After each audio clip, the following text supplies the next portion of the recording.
बँकांची, सहकार क्षेत्राची ते आपण रोज जाणतोय, रोज पेपरला आपण वाचतोय. हे कशामुळे घडलं?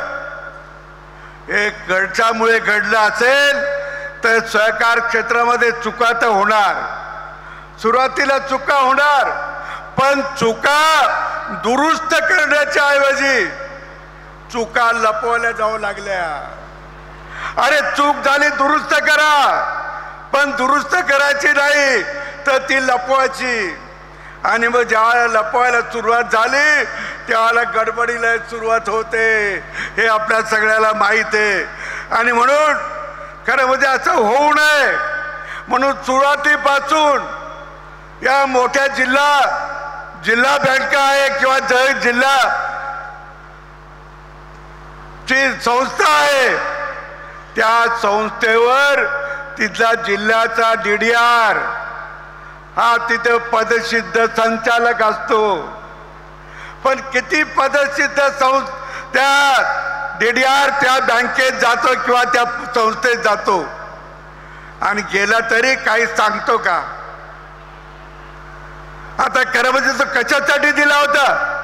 सुरुवातीला हे लक्षात आलं की आमचे अनेक चेअरमन अंगठा बांधर आहे, अनेक जणांना शिक्षण नाही, सुरुवातीला शिक्षण घ्यायचे नव्हते लोक, म्हणून DDR देखील शिकल्या सवरलेला आहे. तो मार्गदर्शन करील आणि सहकाराचं पवित्र काम हे आणखी वाढवेल. पण तसं झालं नाही. उलट त्या चुका लपवण्याचंही कामाचं मार्गदर्शन त्यांनीच केलंय, मार्गदर्शन त्यांनीच केलं. आणि म्हणून हळूहळू हे पॉयझन, जे भ्रष्टाचाराचं पॉयझन, हे हळूहळू त्या संस्थेत शिरायला लागलं, लोकांच्या मध्ये शिरायला लागलंय. असा प्रकार झाला. म्हणून आज सहकारात चळवळ ही चांगली चळवळ, बदनाम करायचं काम काही लोकांनी केलं असेल, पण काही लोकांनी जरी केलं तरी अजून सहकारावरचा विश्वास आपला कायम आहे आणि तो अधिक चांगलं केलं पाहिजे. या आता हे भारत सरकारने हे 2025चं वर्ष हे सहकार वर्ष म्हणून सांगितलंय.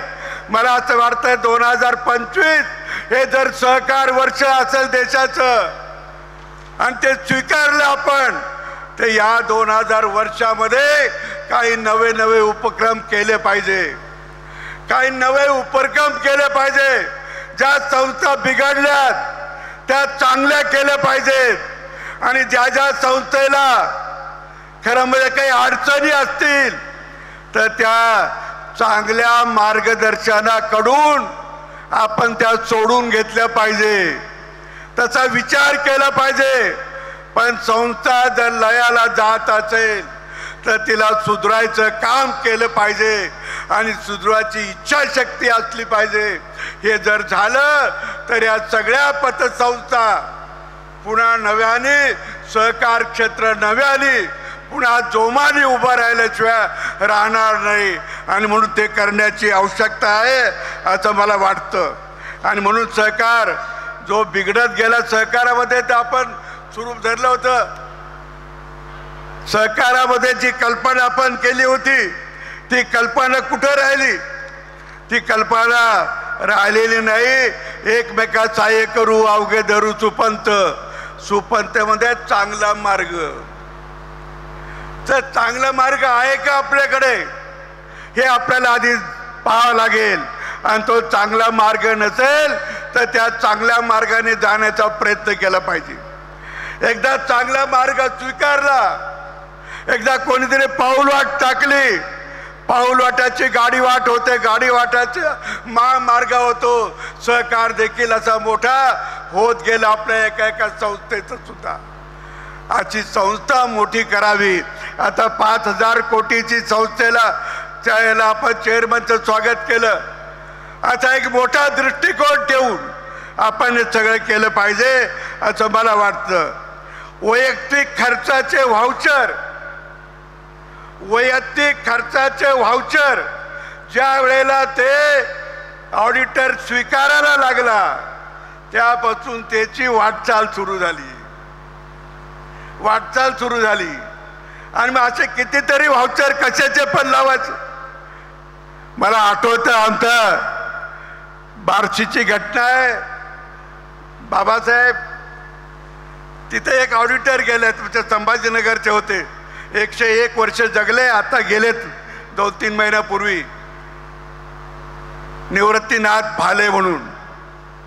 तर ते एका संस्थेमध्ये ऑडिटर गेले आणि ऑडिटर करताना त्याला चुका लक्षात आला, फ्रॉड दिसला. ते सरळ पोलीस स्टेशनमध्ये गेले आणि त्यांनी तिथं माझी तक्रार नोंदवून घे असा तिथल्या फौजदाराला आग्रह केला. तो फौजदार नोंदवायला तयार नव्हता आणि हे उठायला तयार नव्हते. आणि मग त्यांनी डायरेक्ट ज्यावेळेला शंकररावजी चव्हाण साहेब मुख्यमंत्री होते त्यांना डायरेक्ट फोन केला आणि मग सगळी परिस्थिती सांगितल्यावर त्यांनी त्या फौजदाराला सांगितलं तू नोंदवून घे आणि ती केस झाली. त्यावेळेला इतक्या ऑडिटरमध्ये सुद्धा एवढ्या ताकद होती, एवढी शक्ती होती. कशामुळे होती ही ताकद? त्या ऑडिटरला का आली? त्याचं मन निर्मळ होतं म्हणून. आणि सहकारात मन निर्मळ असेल तर सहकार किती पुढे जाऊ शकतो, पण मन निर्मळ नसेल तर सहकार फार काळ चालू शकणार नाही, हे पण ध्यानात घेतलं पाहिजे. मी एवढं सांगेल की आता अधिक ठेवी अधिक व्याज द्यायची स्पर्धा सुरू झाली. एकापेक्षा दुसरा व्याज जादा देतो, मग इकडचे पैसे काढून तिकडं ठेवले जातात. पण माझ्या एक लक्षात आलंय की ज्याचं ठेवीचं व्याज कमी, ज्याचं ठेवीचं व्याज कमी त्या ठेवी परतीची हमी.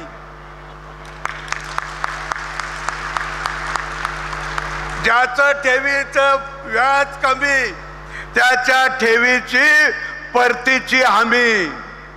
पण ज्याचा ठेवीचा व्याज दर जास्त, ज्याचा ठेवीचा व्याज दर जास्त त्या ठेवी परास्त होऊ शकतात. हे ध्यानात घ्या, हे सगळ्यात महत्वाचं आहे. सहकारामध्ये आपण कर्जाचं व्याज, ठेवीचं व्याज, व्यवस्थापन खर्च या सगळ्याचा ताळमेळ घातला पाहिजे. डोळ्यात तेल घालून याच्यामध्ये आपण ते काम केलं पाहिजे, तरच सहकारी संस्था या आणखी पुढे जाऊ शकतात. आणि आपलं वैयक्तिक त्याच्यात काही नाही. आपण पुस्तकात वाचतो, अनेक जणांनी वाचलं, ते अनेक जणांनी वाचलं असेल ते की आचार्य चाणक्य जे होते, चाणक्य ते म्हणजे ज्या राजाकडे ते होते त्या राजाचा राज्य कारभाराचा हिशोब लिहिताना ते दिवा लावायचे आणि तो राज्याच्या तेलातून लावायचे. पण स्वतःचं काम असेल तो दिवा विझून टाकायचे आणि आपल्या स्वतःच्या खर्चाचं तेल टाकलेला दिवा लावायचे आणि आपला खर्च लिहायचे, आपलं काम लिहायचे. कधीतरी आपण करू शकतो हा विचार? अरे आपल्या भूमीत, आपल्या देशात हे घडलंय, जे या देशात घडलंय ते का नाही आपण स्वीकारू?